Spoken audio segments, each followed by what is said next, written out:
Kayam Khalfan, welcome to the 5-Year Plan. Thank you. Thanks for having me. I appreciate it.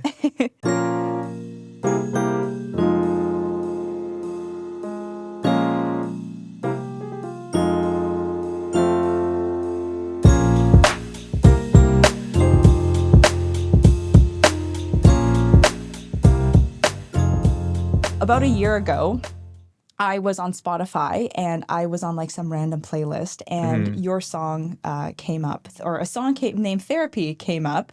And anyone who knows me knows that I'm like really picky about what songs I download. I don't know why, but it's just like a thing about me. And I make that decision within like the first 10 seconds of listening to a song. And so I heard the song, I downloaded it immediately because I loved it, and it became one of my favorite songs. And So cool. It's your song. That's so cool. Yeah, like when we connected about this, I was like, that's so cool that you knew that song. And it's so cool that I'm sitting in front of you. I never imagined that would happen. So everyone should listen to Therapy and all of his other music. Thank you. No, I appreciate it. Okay, so Kayam, you're one of the most interesting people I've ever met, I think. I said this to you on the phone, but you are so multi-dimensional. And not only that, but you excel at such a high degree in everything that you do, which I find like so inspiring and so amazing. I mean, first of all, you're a music artist with 20 million streams globally. You're also an entrepreneur, which we'll get into. You've also got a dual degree in business and poli-sci. You graduated with distinction in both, and you were a silver medalist for one of them. And starting in a few months, you're actually going to be going to law school in the best law school in Canada. Okay, so I want to actually start off with some rapid fire questions for you, okay? Okay, the first one is, who's the most famous artist you've ever met? Okay, let me think. Dang. Honestly, I think that... Or like the coolest to you. The coolest to me? This was like kind of a short interaction. Like there's people that I've known for longer, but I had the chance to like open up for I'm not sure if you're familiar with Pink Sweats. Yes, love Pink Sweats. Yeah, so, Calgary Stampede, right? Yeah. So I ended up opening for him. Like it was one of the first opening shows I did, but I think it really stuck with me because he was just like so genuine, and he like took the time to like listen to my like a lot of artists, like when you're opening for them, they're not really going to listen to your set, or they're not really going to stick around to like listen to hear what you're doing, but he was like very like humble. He was like very open to like listening, and I just honestly just love his music. So I was like, that's so cool. And I guess aside from that, icon wise, I also I worked with Jay Sean for a while. I'm not sure if you're familiar. Yes, of course. But yeah, and he was really cool. It was nice to see someone who is in that South Asian space who's done it on a mainstream level, and have that person to sort of like look up towards and to just learn from during an extended period of time. So that was really cool. I've had the chance to meet a lot of people, but it's been really nice to just always learn from people. And they say never meet your idols, but I definitely do like meeting my idols. I think it's just it's fun. Like it's cool because you always have an image of someone or a perception of someone, but once you meet them, you do realize that they're really just like another human. A human, yeah. Because I think I've had a similar experience doing this podcast, where there's a lot of people who've come onto the show and I've had the opportunity to meet, like you, who I would have never thought I'd be able to meet. And, you know, some of these people are people who I've been like following on socials for a long time, and you sort of idolize them and put them as like an untouchable person. But then as soon as you meet them, you realize that they're just like another human. And so I was going to ask you whether or not that was your experience, because you've obviously had exposure to a lot of really big names. Yeah, definitely. I think at the end of the day, like everyone started where you were one day, or like where you started, everyone else was at that same point. So nothing really changed in their journey other than just things around them. Like they've always been that same person. And I think it's important to remember that like core person of who you are, like isn't really going to change. And when you're meeting someone, it's just remembering that like they were just like you, and like they are just like you still. It's really just circumstances that have changed for them. Right. Okay, I had a question about Jay Sean, so I'll move on to that one. Sure. So second question, even though we sort of did a detour there. Yeah, all good. You went on tour with Jay Sean in the UK a few years ago. I did, yeah. What is your craziest tour story? Oh, I have a good one actually. Okay. So when I went on that tour, that was actually just over a year ago. So when we did that, we did Birmingham, London, Glasgow. We did like a few stops in the UK. So I think it was before I think, yeah, it was the Manchester show. That was a show I was really excited about because on all these stops, I have a lot of listeners in the UK. Shout out all my people from the UK. But Really? yeah, so it was actually really cool to see people like in the front row, like singing the songs to my lyrics, even songs that I'd like just released. Like I just released a song called like Senorita at that time. And everyone in the front already knew that song and they were like singing the words. And it was just cool as an opener to like see that type of response from people. Yeah. And it really just affirms for me that like this is what I want to do. Like this is what I want to keep doing. I want to make music that obviously people can connect to and that they show up for at the end of the day. Because even today, like in the age of social media, it's very easy to like have these numbers and this notoriety online. But when you actually see people show up at your shows and know the words to your songs and genuinely show that they're connecting with your music in that way, it's just a different experience. So, but honestly, wait, that was like honestly a tangent. I didn't even get to the story. But the funny part was I was about to go on stage and I've grown up having like nosebleeds. So I like used to get nosebleeds growing up. Okay. Kind of random. Maybe because Calgary's climate is just dry. So I don't know, get a nosebleed here and there. But Wait, just like any season, you just get a nosebleed? no, more so like, no, I'm not like a chronic nosebleed. During this episode, you just start bleeding. I was like, yo, I need like tissues like right beside me right now. Oh shit. No. But no, so I like was about to go on stage, or I think it was like 10 minutes till my set time, and my nose just like starts bleeding like crazy. And I'm wearing like this jacket that I love, like these pants. I'm like, this outfit was like, it was from like Mary Camden, which is this place in London, and I like love that store. So I like got a set just for the show, and like I was like about to get on my outfit, and I was like stressing. I had to go back to like my green room, and my nose is just pouring, like it won't stop. They had to call like a doctor in to like help with my nose, and I'm like, yo, I have to go on stage. Like I'm literally gonna like bleed out right now. But no, it was wild. And then Wait, so what happened?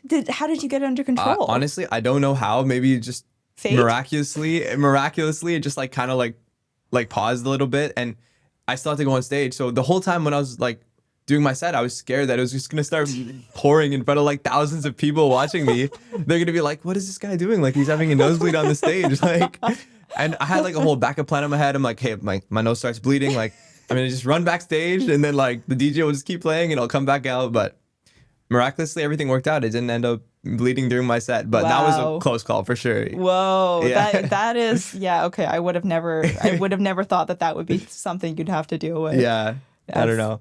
Okay, that's a good story. Love that. So, third question. You have to pick a side. Kendrick or Drake? Well, like, I mean, I live in Toronto, so I feel like it'd be a crime to say Kendrick. But it's funny because Kendrick's actually one of the artists that like got me into music. So I actually started listening to a lot more music, I guess purposefully when Kendrick dropped this album called To Pimp a Butterfly. And I like love that album just because it was so creative and it like spanned like jazz, it spanned like hip hop, R&B, like so many different genres. It was just blended together so seamlessly. And even just the lyricism in there really inspired a lot of my like early music because I started out by like rapping. So I actually wasn't a singer at first. I used to just like freestyle on like beats and Wait, can you freestyle?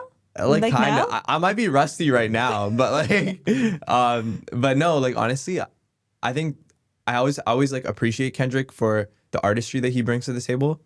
But aside from that, like my music now is a lot more like poppy R&B, and I think just Drake is like undeniable in terms of his like ability to make hits, and I think that's just where I want to get towards as an artist. And so I mean I chose a very like PR answer, but like I like both of them, but like if I had to choose, I'd probably say Drake just because I just connect more with his music now, but Kendrick is someone who like got me into music when I started. So okay. So you're kind of in between a rock and a hard place with that question. yeah, I don't know, but like short answer, I'd probably say Drake. Okay, fair enough. I feel like that's the correct answer in Toronto. Yeah. But I don't know. I have such a like. I think Kendrick Lamar is one of the like the best lyricists ever. Yeah. Drake is obviously very talented in other ways, but I just think that no one can beat Kendrick's writing. So. Yeah.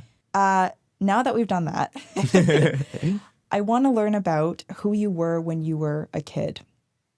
So when you were a kid, what did you want to be when you grew up? I remember like when I was really young, we'd have these like family gatherings, and I would literally be running around like in between the adults, like literally just imagine like a little tiny kid just like weaving in and out of adults with like I had this like police toy, like a Okay. like with like a whole like mini car thing, and I'd be like, I just run around, go up to someone and be like, you get a ticket for going too fast, and then I Oh just my, like give them a ticket, like I just like look up and give them a ticket, and it was just like everyone always tells me that story, and like honestly I remember it too because like it was just such a like funny experience, but I remember really honestly like I was like maybe I want to be like a policeman when I grow up, but oh I my think God. I oscillated between so many different things like. Then at one point I got really into drawing and I wanted to like, maybe do architecture. I used to Hmm. be really interested in like skyscrapers. Even like at one point I was into rocks and minerals and I wanted to go into geology and I was like, oh, this is kind of Wow. cool. So um, I think I was just really interested in a lot of different things. I hadn't really, like a lot of kids, like sometimes I'd be like, I want to be like a doctor when I grow up. I want to be a lawyer when I grow up, whatever it is. But for me, I think it was just, I just was just really interested by so many different things, and I was just passionate about a lot of stuff. And I think just law kind of emerged naturally as something that I cared about. Also because I just like started to love to write and to communicate. Um, and yeah, like I guess I don't have like a straight answer for you in terms of like what I What? want us to be, but I was Yeah. just interested in a lot of different things. No, but you know what? I feel like that is very in line with with what I know about you and sort of like everything I know that you've accomplished over the last few years. Because, like I said, I started this episode by saying like you're so multidimensional. You have so many different talents in such different areas of your life, like whether it be like academic versus like creative, right? Like you have both, which I feel like is very rare. A lot of people. I mean, I'm not saying that a lot of people don't have both, but a lot of people only usually really like cultivate one or the other, but you've Hmm. cultivated both like so well. So it really doesn't surprise me. But like if you were to look back at sort of everything that you were interested in, is there a common thread? Um, yeah, that's a good question actually. I think the common thread is just maybe not between the subjects themselves. I think more so just my like desire to just like learn new things and just like Hmm. try things that I hadn't tried before. I think that's even what happened when um, I don't know if we might get into this later, but when I started with how I got into music, like it was really just like I fell into it and I wanted to just throw myself in the deep end and try it out. And here we are now. So I think it's just like one of those things where I was always open to learning new things and just open to growing through doing. Um, Yeah, let's yeah. talk about that because you've got like when we spoke on the phone, you Yeah. have a hilarious, like amazing story of how you got into music. So Yeah. tell us what that is. Yeah, for sure. And I like sometimes I tell this at my shows, like when I was on tour my own headline show, I had people submit questions for me that I would sort of answer between the songs I was doing in my set. So one of the questions was, how did you get started? So this is how I got started. So if you forgot then and you were at the show, this is for you. But basically, yeah, so I was in just before high school, I was playing basketball very extensively. I used to play all the time. I was obsessed with like I would practice my like handles like in my garage. I would like go to the court every day. Like really just I was really locked into just pursuing basketball.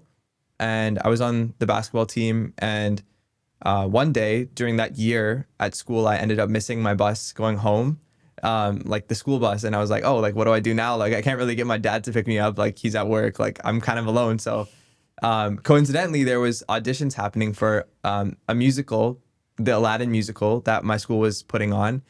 And I was like, you know what? Like, why don't I just give this a try? Like, let me just walk in and try. Like, I'd always like been sort of interested in music because my grandfather loves singing, and he sort Hmm. of like was my first exposure to singing and to just having that love for music. And then yeah, growing up, I also played piano a little bit, but I wasn't as good as you having your own piano studio. But like I dabbled in it a little bit. Did you learn it by yourself? Like, No, did you take lessons? I took lessons.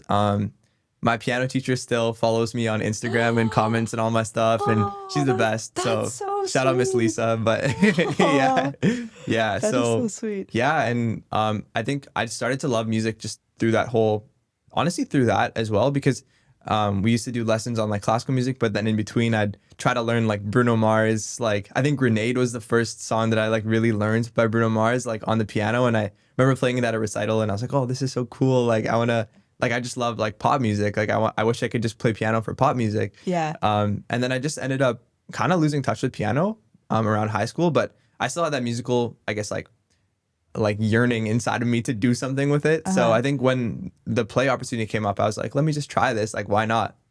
Did you have a song? Because like usually with auditions, you have to like Yeah. sing a song and like Yeah, do a you're right. monologue, right? Yeah. Well, what did you do? Okay, so it was a musical, and I had to do, I think it was a monologue I had to say, and then also sing a cover of a song. So the monologue I Nice. did, I don't even remember what it was. It was kind of a blur. But I remember the song. It was no, now I'm forgetting it. It was like a really slow song. It's that one that's like, oh. Can you sing it? Yeah, I'm trying to remember what it is. It's like, it's this Christina Aguilera song. Oh. I'm giving up on you. Oh yeah, with But I forget what it's called. with the band. There's a Yeah, band. like there's a band, yeah. Yeah. Like da da da da da. Yeah. So I still can't remember the name of it, but like, Yeah, I can't remember the name of it either. was it Stay With Me, I'm giving up on you? Or was it a different? I think that's right. I don't know if think that's it the is, lyrics, I think but- it is state. Whatever. We'll search it up after the Yeah. episode. Okay, anyways, yeah. So it was a Christina Aguilera song that I sang. And I was just really into like slower music at the time. I just was like, let me just like kind of just try to do this. And they ended up loving it, and they ended up casting me as Aladdin, which I was like, this is kind of weird, but like I'll take it. And I was nervous because I was like, I'd never really been on stage. Like obviously I was on stage for piano recitals, but I was never on stage Yeah. for like to sing or like to Yeah. act. So it was cool. And I wouldn't say I was like the best actor or singer by any means, but it definitely helped me kind of just get used to it, do like almost just do my reps in a sense, so I could continue building that skill. And it just like piqued my interest for like continuing things beyond that. Which is like honestly the story I tell a lot of people, like how I started was really just I fell into it in that way, and it just Yeah. motivated me to continue to just dabble in music and try different things. So then how did you go from being casted as Aladdin and singing in a musical to what you're doing now?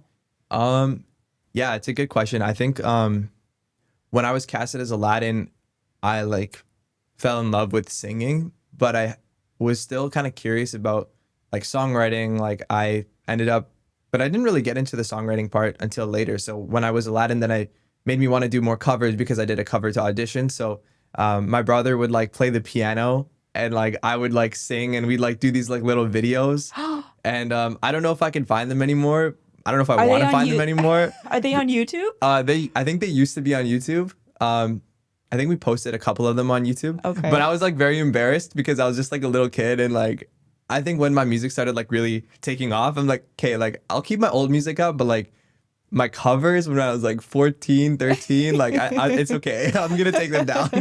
but no, so I ended up doing that to start. So I did covers to start, and then I started really liking it. I think I got made fun of a lot, to be honest, like in school, like just because it was different, and like Yeah. growing up, like it was very like the people I was around was very like sports leaning, and because I had played basketball before, and then I was still playing basketball, but I just started becoming more and more interested in music. And I think the more I started like posting things and posting the covers, like I did face like criticism from like people around me. Yeah. But to be honest, I never really let that like get to me. And I think that's honestly one of the main reasons why I even like made it this far so far, because I just didn't care. And Yeah. I was like, if you're gonna judge me, like that's just like indicative of the type of person like you are. You are, yeah. So right. I'm just gonna continue doing me, and like you can do you, and I'm not hating on you. So Yeah. just let me do what I need to do. But that's such a courageous perspective, I feel like, to have at what age, like 15, 16, Yeah. right? Yeah, literally. And I was going to ask you about that because, well, we're both from Alberta. You're from Calgary. Yeah. I'm from Edmonton. Yeah. And we sort of talked about this earlier, but I feel like growing up, there was, at least in Edmonton, and hopefully, you know, the culture has changed a little bit and whatnot, but there wasn't a lot of people that I knew who was like pursuing a creative space, right? And I think also being, I don't know if you ever felt this, but for me, like I went to a high school where I was like one of, I don't know, maybe like 6 or 7 colored people. And I felt this like need to just fit in. And so even though I had all these different interests and I wanted to explore them and stuff, I was always like very timid about doing so. Yeah. Because my priority was like to fit in for a very long time. And I sort of like moved past that as I grew older and into high school, whatever. But people like I knew people who did try to pursue music and they would get made fun of. Yeah. And I don't know if it's just because it's like there's maybe not a lot of like the industry's not huge in Alberta or not. Maybe I'm wrong about that now, but I wanted to ask you about that because like what were people saying? How did you sort of navigate that? What was it like for you at that time when you were getting made fun of? There were definitely moments where I was like, I'm just not going to post right now, or I'm not going to do this. I'm not going to keep doing this because it's just, I don't know. I think it was just overwhelming for me a little bit. But Did they say things to your face or was it like behind your back? it was like mostly behind my back. I think it was like sometimes even like my friends would like say something and like I wouldn't know about it and then I'd hear about it later. It was just, I guess, like the typical like high school drama or like middle school, high school, whatever, with like a twist of like just the music thing. So it was definitely a challenging time, but it helped me I think it just helped me like become a little more like tougher skinned. Because even now, like you have to be tough skinned in this industry. Like there's just so much like bullshit that happens and you just have to like still like stay focused on like what you care about and like who you are and like what you want to do. So I think it was honestly just like training for me. But I want to go back to your point about like fitting in because it's funny that you mentioned about like having that need to fit in because same with me, like in high school, I felt like I was, a chameleon, like I was like shape shifting based on where I was. So like if I was in high school with like some of my friends, then I would, have to be like a certain way. And then if I was, I don't know, like in my cultural community, I would be a different way. Or like if I'm with my family, like I felt like it was exhausting having to like change who I was or like shift parts of who I was. And at one point I'm like, what am I doing? Like, this is not what it should be. Like, I just need to be authentic to myself. And people are going to gravitate towards me if they feel that need to. But at the end of the day, I shouldn't need to change myself to like cater to anyone else's standards or needs. And I think that's honestly when things started working for me music wise. And like, I felt that sense of fulfillment because I just wasn't bound by what the settings or the expectations of the circumstances were placing on me. Where do you think that came from for you, like this pressure to fit in or to be a chameleon? I think I've always just grown up being a people pleaser. So like I'm very like I don't want to disappoint people. I like to think of myself as like a nice person, but I think sometimes that niceness has transferred over into, just catering to whatever people expect from me. Yeah. And that's honestly like I realized how exhausting that was. And I'm like, that just can't be how I am because that's going to like eat me alive in life. Like I just can't be like that. So I still really try to be nice. And I think it's hard for me to, be mean, I guess, but it's like definitely something I had to like learn to be. It kind of goes back to that like thicker skinned type of idea where I just had to like build that thick skin and be confident in who I am, what I want, and not really care about what anyone else has to say. A friend said this to me recently. People view who you are based off of how they see themselves. And so this idea that like, if you're doing something that's different than what other people are doing, they're going to criticize you, whatever. But that's only because they're not doing it. Like you can't expect someone who's not doing something to understand why you're doing it. Right. Yeah.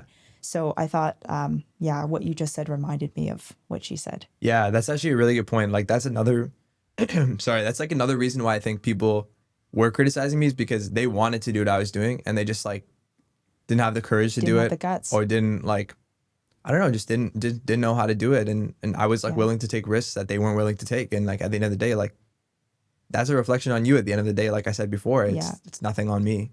100%. Yeah. When did that switch flip for you? Yeah, that's a good question. I think it was honestly in like grade 12. I dropped a song. It's like, I want to say it's like my first like release that I was really like, that I loved. It's funny. It was actually called Numba, which is like, it's like this Afrobeats R&B type song.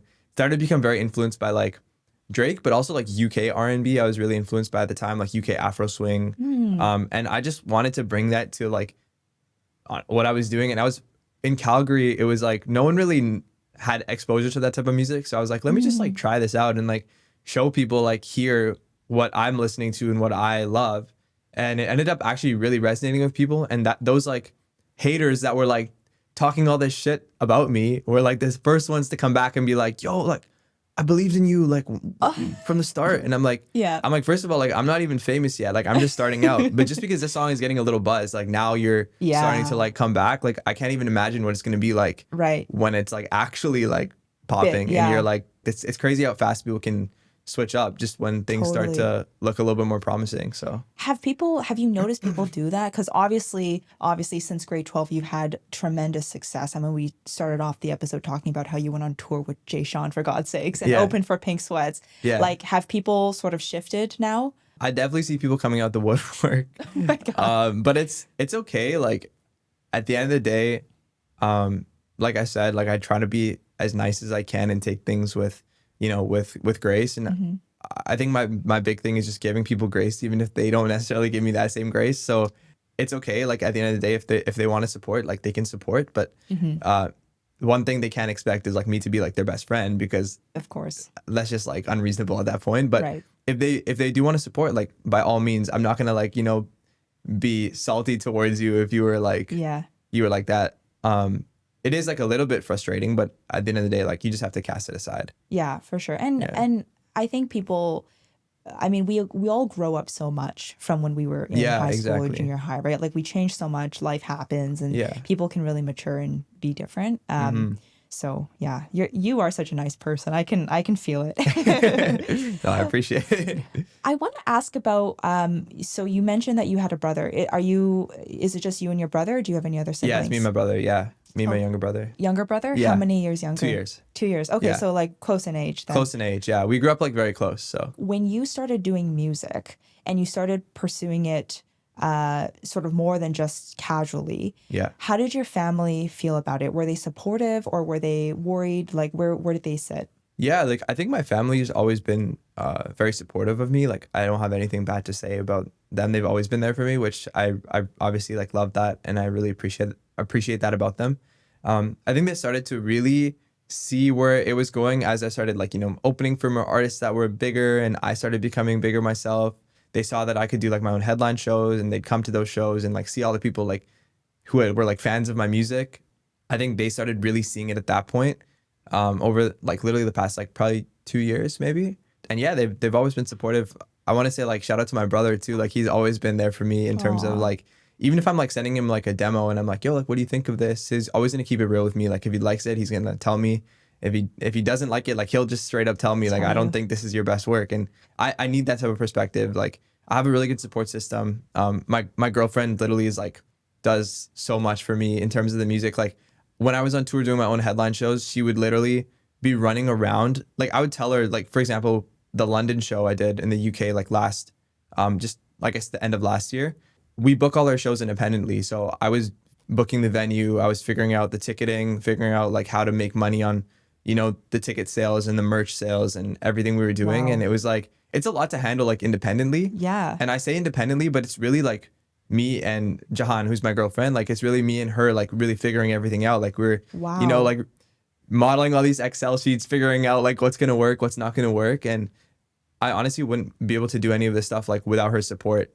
Even like with the shows and stuff, she was running around, figuring out the merch table, handling the security. You know, there was people not doing their jobs that we had hired. So like she was stepping in, wearing so many different hats at once. And it's just crazy because as an artist, like you want to focus on being the artist, but you also need to handle all aspects of your business if you're independent. So she really helps me like so much with that. And even going back to like my brother and everyone around me, I think I have like a very good support system. So I'm really grateful for that. Yeah, no, that's fantastic. I can't believe. And like one of the things that we talked about on the phone was just the fact that even at a very young age, like once you started, your music started blowing up and you started really trying to pursue this, like you were, I mean, most people don't have to worry about like contracts and like fees and all of that stuff until they're like a full grown adult, you know, but you were doing that when you were like in high school, basically, right? Yeah. What was that like? Like, how did you navigate all of that? Yeah, it was definitely like scary at first because I'm like, I don't really know what I'm doing right now. I'm just trying to read through all this legalese and understand what's going on here. So Were you going through all of the contracts and stuff on your own? When I started, yeah, because I just couldn't afford a lawyer. Yeah. So I was just like, You're like, I'm 16. yeah, like, and I'd also be like young and like I didn't really have money. So I was like, I can't afford a lawyer. And I also, when I'm doing these contracts, I can't afford to pay people that much money, but like, trust me, like I'll be able to pay you when like stuff starts taking off for me. So like, there's people that have like really stuck around with me, like even like my like videographer and photographer and DJ and stuff. Like some of those people from Calgary, like have always been there for me and stuck with me even when I like started. I do work with people here now too, but I'm always like, I always have a soft spot for the people that I started with, and I know they're always there for me. And when it comes to the contracts and the business side, it was one of those things where it helped me learn more about it, but they were also learning with me. So we were all kind of growing together, which was really nice. But it did kind of sharpen my skills when I did have to do those like higher stakes like contracts, like the record deal stuff that I was doing, or producer agreements or split sheets, all those like types of contracts that I see a lot more of now. It just helps me understand them better and know the actual like business side of music, because a lot of artists like they don't get it and they end up getting like screwed over because of their like lack of knowledge. And I know that's kind of a segue into why I want to even do law in the first place. But yeah, I think I was exposed to it early, but I think it was a blessing because it helped me to just get my reps in, so I was better prepared when the time came. Yeah. So let's talk about that now then. Like, tell me, why law school? It's a crazy story actually. I think it must have been about 2 years ago now, but one of the songs that I released 2 years ago ended up doing really well on social media, and there was a lot of demand for me to release it. So I ended up releasing that song, but Was it Coco? no, that's actually a newer one. That was the end of last year. So the one before that, and Coco is probably one of my favorite songs that I've released. The one of the songs I'm coming out with soon is actually really similar to it, so I'm excited about that one as well. But there was a song called "Ride for Me" that ended up doing really well on social media, and ended I've up heard that, releasing yeah. it. Yeah, and then the one right after that, it's like a song that's like Afrobeats-esque, and it mixes like French, English, and Hindi in it. So it's just like a different type of song, and I was like trying to release it, and I had another artist on the song.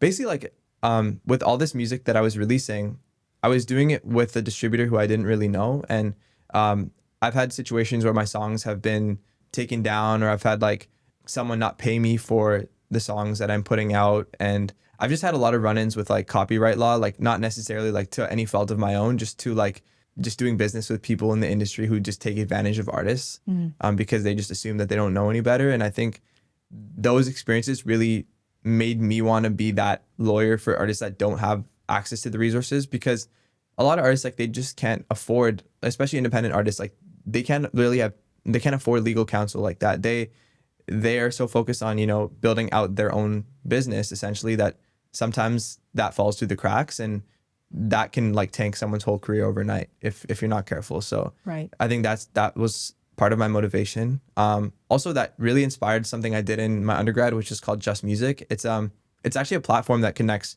independent artists with entertainment and copyright lawyers. So I was actually in the initial stages of it. We did a pitch for it in university and ended up being one of the winners of the pitch competition, which was really cool. And it was kind of felt really fulfilling for me, because in Calgary, again, people don't really know about that type, like that industry. So For to like sure. really be able to share that industry and my own personal experience with the panelists and also just like my peers in that space was just so rewarding. And it made me feel like there's really a need for that I want to make a difference with, whether it is with that startup or whether it's as a lawyer, whatever that is. I do just want to be in that space where I'm able to help others, even broadly speaking, beyond music. Like I want to just be able to use the law to assist other people, which is, I guess, the main reason why I want to pursue this as well. Yeah.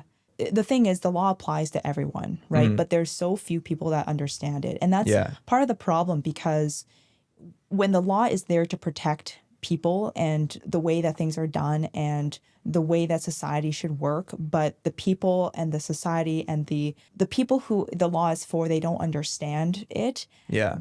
I've always found that like very ironic, right? Yeah. And I think that, I mean, I guess that's what lawyers are for, is to make sure that bridge is or that gap is bridged. Even when I was like starting to read the contracts that I was doing like at a young age, like there's only so much you can do before you're like, okay, like I'm out of my depth here. Like I need to actually like get support for this. So Right. I think that's part of the reason, like, I want to be that type of support for the people that need it. So, Yeah. yeah. Oh, that's fantastic. Yeah. You're going to be a great lawyer. Well, fingers crossed. Yeah. You mentioned the people taking advantage of independent artists in the music industry. Talk to me about what some of the lows of the music industry are. Like, what are some of the things that people who might not be familiar with that world may not know about what happens there? There's a lot of highs and there's a lot of lows for sure. Like, I would say that lows wise, it's interesting because it's just such a roller coaster as an independent artist, because you're covering everything. You're putting all the money up. Sometimes you're not seeing that return on your investment. Sometimes you're seeing a lot of return on your investment. It's really just, it's like any business. Like, you're going to put time and effort into it, and sometimes it's not going to pan out the way you want to, and you just have to keep rolling with the punches and just keep moving. So that's inherently filled with the lows, because you're like, well, sometimes you're like, what am I doing here? Like, why is this not working? Why am I, throwing all these darts at the wall and like nothing is sticking? Right. From like a marketing standpoint, from like a numbers standpoint when you're releasing songs, but also just from a fulfillment standpoint, sometimes you're so focused on like making music that you don't end up putting out, like you get blinded and you don't really put out music in time, or sometimes you are so focused on putting out music, then the quality of your music suffers. So there's just like a lot of different things to keep in mind, and it can be overwhelming because you're wearing a lot of different like hats. You're doing a lot of different jobs that are honestly meant for specific people to do. Like, you're your own like marketing person. You're your own like lawyer. Like, really, you're just handling a lot of things, like producer, songwriter. You're pitching to like investors, whatever it is. Like, you do so many different things. You're applying for grants. Like, you're doing so many different things to help your business, but sometimes you don't leave enough space for yourself at the end of the day. So independent artists have a hard job, and I think anyone who's starting a business has that same type of task where they just have to juggle so many things. And entrepreneurship isn't easy, but I think what really drives success for entrepreneurs is just the sheer like delusion that like they're gonna make it, like that's gonna work, and like one way or another they're gonna pivot and they're gonna figure it out. So I think that's for me what, like, where I'm at. Like, I think I've always been very delusional about, like, delusionally optimistic. And I think that's what you have to be. You have to be very positive, and sometimes unreasonably so. When everything is telling you to stop, you have to just keep going, because at the end of the day, that's the only thing that's going to push you. When everyone else around you is quitting, like, that's what's going to push you farther. My partner is an entrepreneur, and he always tells me, like, I've asked him, how do you keep going during times where like everything is falling to shit, nobody's believing in your idea? Yeah. How do you keep going in those moments? And he said that, like, you just have to have this unwavering delusion that you're going to become, whatever. Like, for me on this podcast, it's that I'm going to become the next Alex Cooper, and it's like, you just have to believe that will happen, because if you don't believe that, then it's so easy to stop. Of course. Yeah. And I think having that self-belief, like that confidence and that self-belief, is just the main key to doing that. I think even when I used to get made fun of when I was starting music, or when I got up on that stage for the first time to be Aladdin, when I didn't really know, those were all experiences that were molding my ability to have thick skin, and to molding my confidence in myself, that I was going to need to use for things like what I have to do today. Because if I didn't have those experiences, I might have given up earlier, and I might not have gotten to the place that I'm at right now. Right. And that I will get to in the future. I still have this delusion of where I'm going to be, and I'll stand on it and tell anybody, like, this is where I'm going to be. And if you don't like it, then just watch me. Like, I'll do it. So, I love that. Yeah. I've got 2 questions from what you just said. The first is, where is that North Star for you? I think for me, I guess people do ask me when I'm going to have seen that I've quote unquote like made it. So music wise, I think when I'm doing like sold out shows like all around the world, like big cap venues, honestly, like stadium shows, like that's where I want to be. Like, I want to be doing that, and I see myself getting there. It's just a matter of consistency and constant growth and learning, and never feeling like you're finished. I think that's just what it is, and just being authentic to yourself at the end of the day, because I think people just resonate with what they can relate to, and if they feel like you're just their friend, like you're just someone they can talk to, like hit up and be like, yo, like I'm going through this right now, or like, yo, like just feeling like they can just have a normal conversation with, like, that's what's going to push you, and that's what's going to create people that genuinely care about you, like the way you care about them. Yeah. So, Yeah. Love that. yeah. where does this ability for you to just be delusional and focus on that goal, like blinders, I was going to say blinders off, but I think blinders on is Yeah, what I mean. like tunnel Yeah, vision tunnel type. vision. Where does that come from for you? How are you able to do that?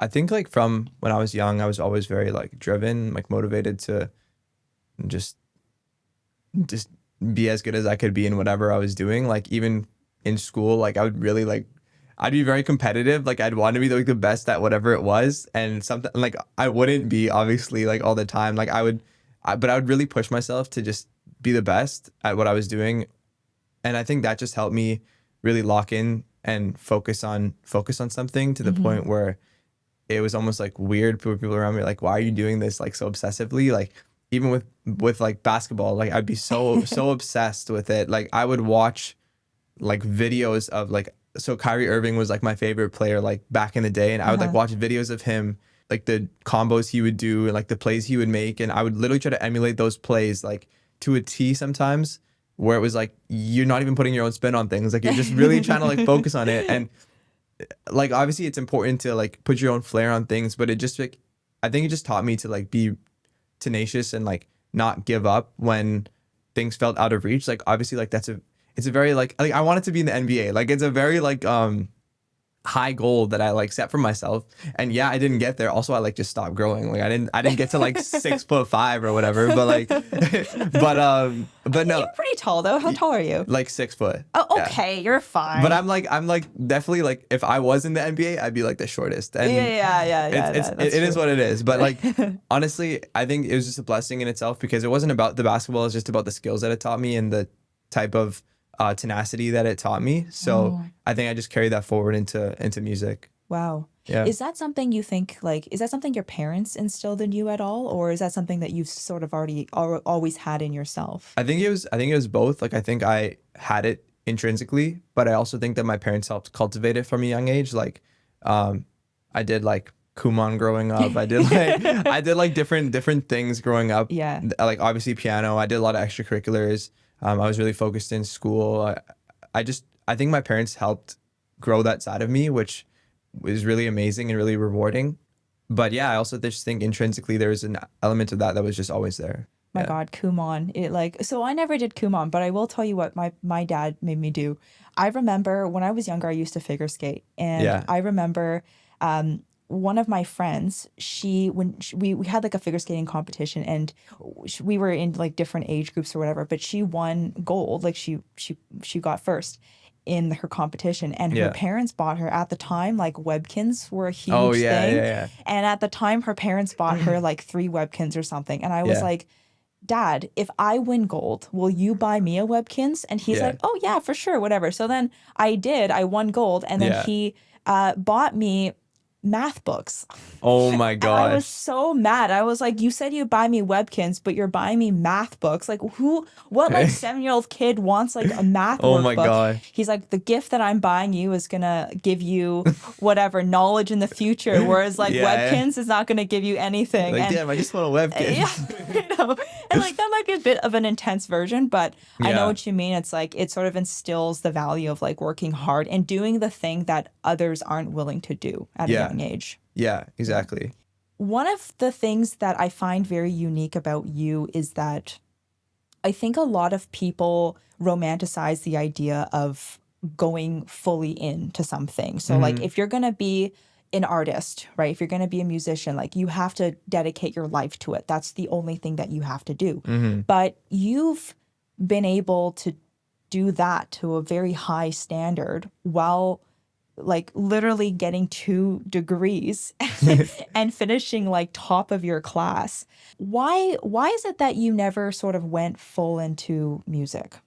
Yeah, that's a good question. I honestly feel like, and I talk about this even, I remember talking about this in my like personal statement for law school, that like my degrees complemented my learnings in music, and my learnings complemented what I learned in my schooling. So Oh, interesting. it's really interesting because when I was like on tour or when I do rollouts for songs, like I learned these like marketing skills that I was then like applying to like say like marketing classes I was doing. And I had like a business law class I found really interesting that I was able to apply because I was actually negotiating a record deal at that time. So I felt there was a lot of synergies I could like draw between the two aspects of my life. And I don't think I could have one without the other. Like I think they really both are intertwined and they inform each other. So Wow.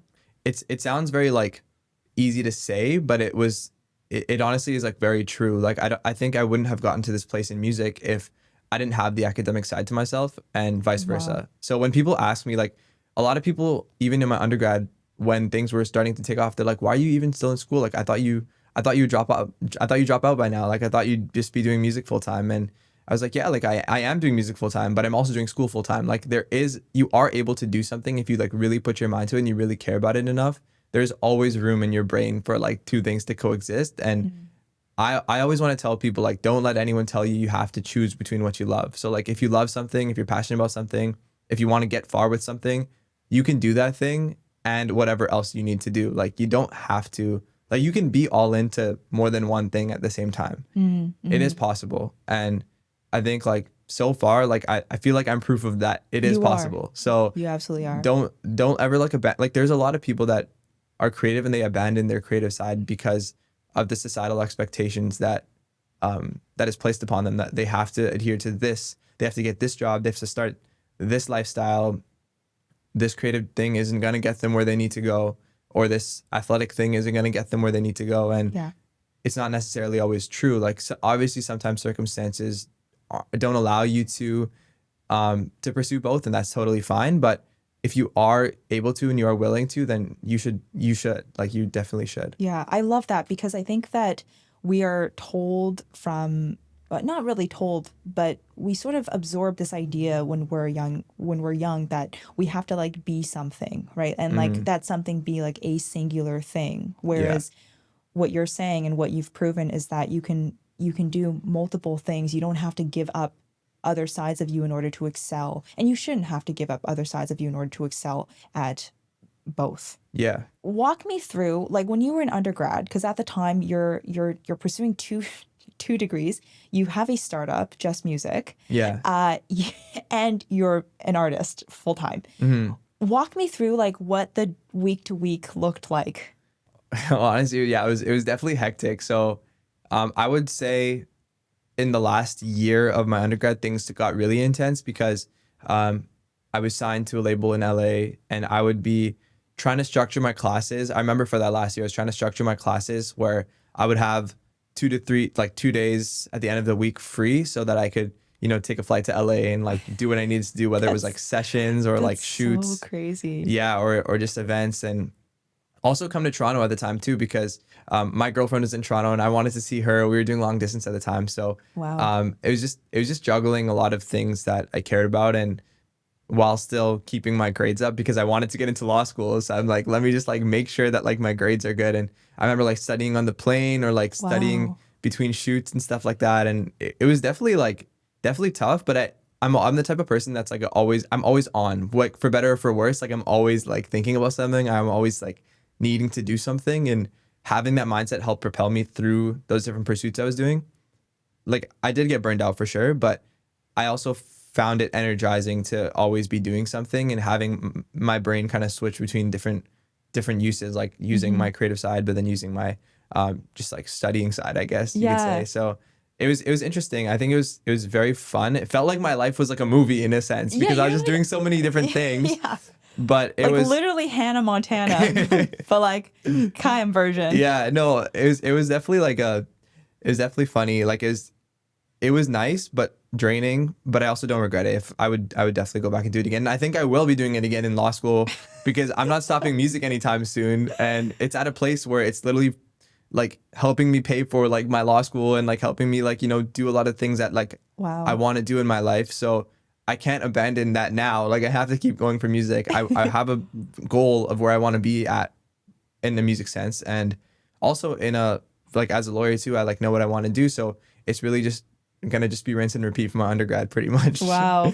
Yeah. I can't wait to see what you do because I mean I told you this already, but like I just know you're gonna excel at both. Thank you so So much. Thank you. I really appreciate it. yeah. You mentioned that you were with a label and Yeah. then now obviously you're independent. So Yeah. how did you make that decision? When I was with the label, I think it was really a great experience for like so many reasons. I was able to like meet so many people that I wouldn't have met otherwise.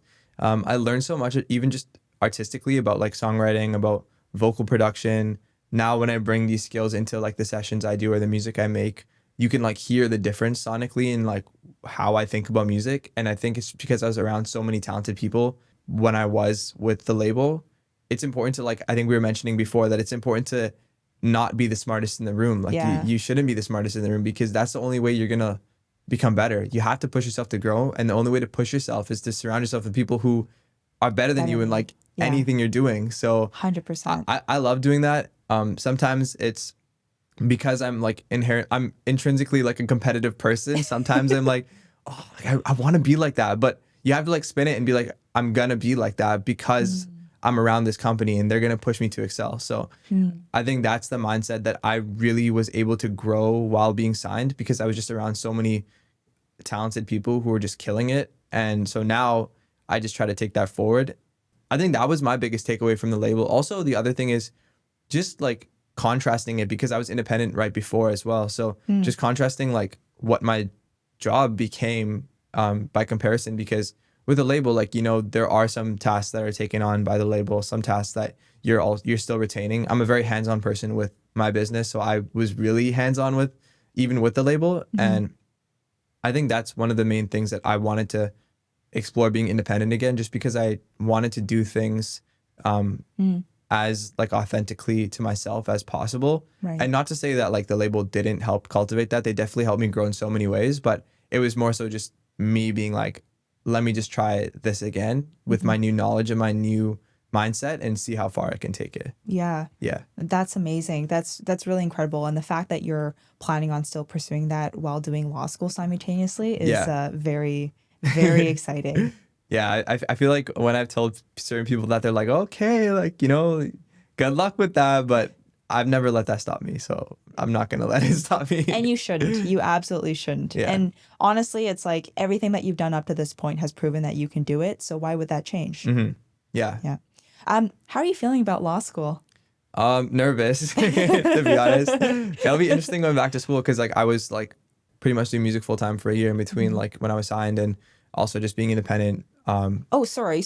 You were doing consulting, Yeah. working full time in consulting, Yeah, while yeah. doing music independently full time. Yeah, exactly. So I ended up picking up, like, again, I fell into consulting as well.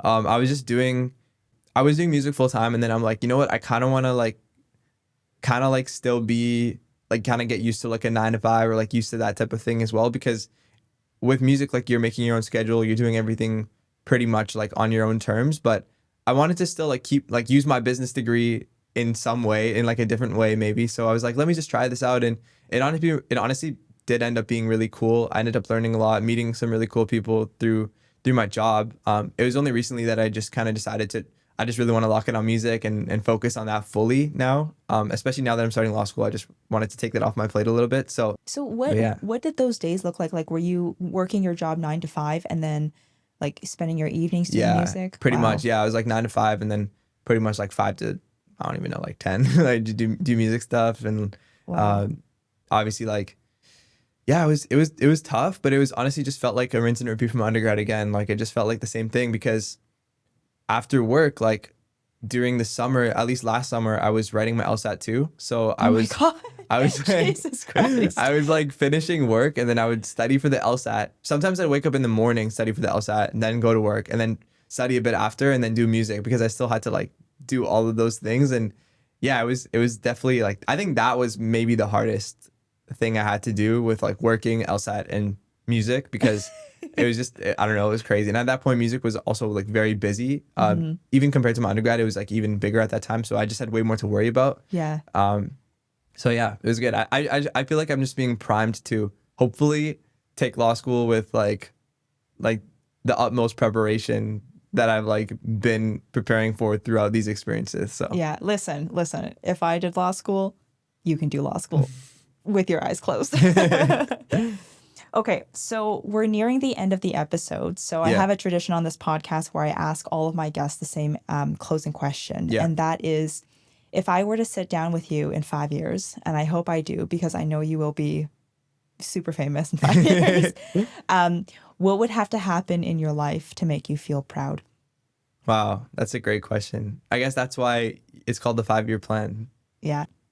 This sounds so cliche, and I know it's cliche, but I just would want to make a difference in the people who I'm helping. Like whether it's as a lawyer, helping my clients, and also just changing the narrative on what, like, not just creatives, but like whatever area I'm practicing law, like changing the narrative and making positive change in that area, then that'll make me feel proud of how far I've come, because it's not just about, like the best position, or like I'm at the best place, or even like musically, like, oh, I'm like, I have this many monthly listeners, or like I do this many streams a month. It's not just about that. It's just about like, how can you actually inspire people, and how can you actually enact positive change, even if it's just for like one person. Like literally, when I do shows and people come up to me and they tell me that like their songs got me through this time in their life, or my song like helped them when they couldn't like get out of bed in the morning, or like it just helped brighten up their day when they're going through a really hard breakup, or